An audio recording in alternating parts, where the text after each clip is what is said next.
event has done a very good job, and my experience at the start, the finish, has been great. Okay. And what do you think about Mexico City? What's your experience being in Mexico? I think it's been an unbelievable experience for myself. It's been my third time here, and every time I come here, I learn something new. I always have a different image of Mexico, and I never knew it had so much to offer, especially like the bosque and the bosque and the forest in the middle of the city. It's just amazing. And it's amazing what the organization has done and their efforts to help the preservation and the restoration of such a jewel in the city. And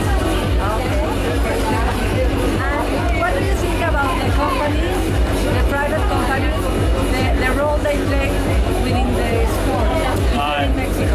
I think it's a very important part.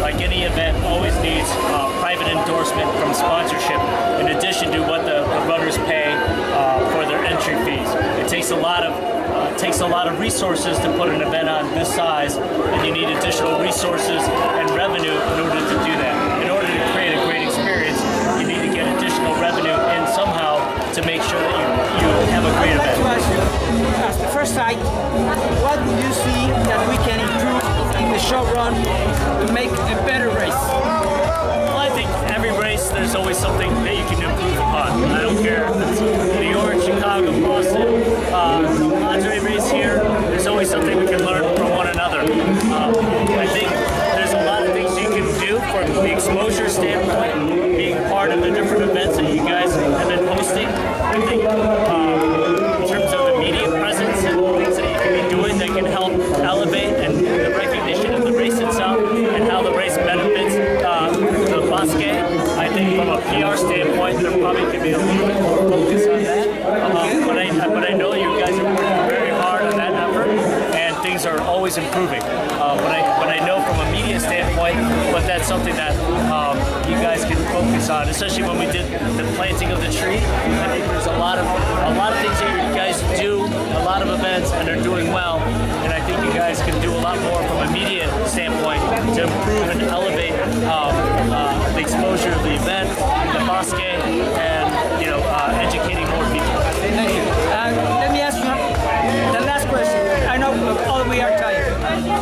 Where do you see our race in the short term? I mean, the next year, a couple of years, in terms of participants, number of participants, in terms maybe becoming a full marathon instead of a half marathon.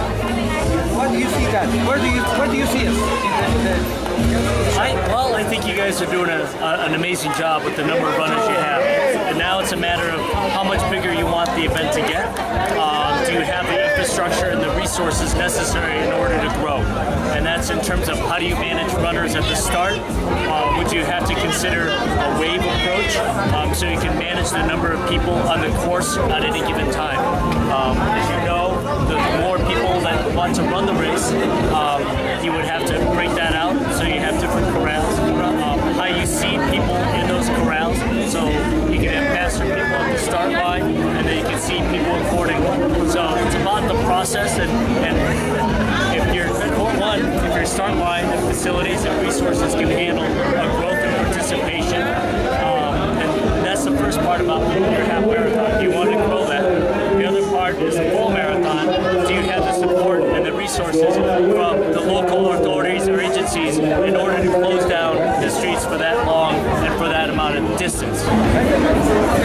education to the runners? Well, I think you guys have done an amazing job communicating to the runners since you have so many runners running the half marathon. And one of the things that you can do, and something that we focus on, we have 3 different platforms in order to send our message. We send it to the runners, we send it to our volunteers, and we send a separate message to our spectators. And one always benefits the other. And when you start to educate the community about what the event is about and how we support and how we impact the community in a positive way, now the community wants to get more involved. And the way they get more involved is they say, what can we do to help support the event? What can we do to help support the event, support our community?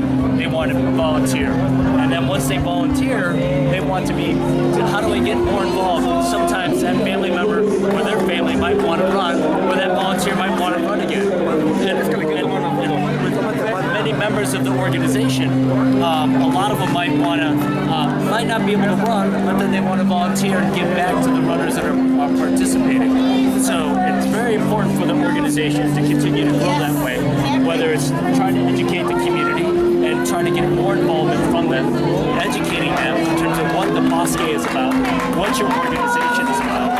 And it's amazing. It's an amazing platform that helps with your own organization as well as the sponsors that want to support your event, because now you have a different opportunity to promote to these different groups, not just the runners, but now to the volunteers and now to the general public, to the spectators. And those other two parts, the volunteers and spectators, make sponsorship a lot easier to communicate your message, and education will only benefit your organization and your race, and they both work hand in hand. Okay, thank you very much, Mike. We're very grateful to have you here in our event. Well, thank you. And I see you in every one of our events. Okay? You will be our special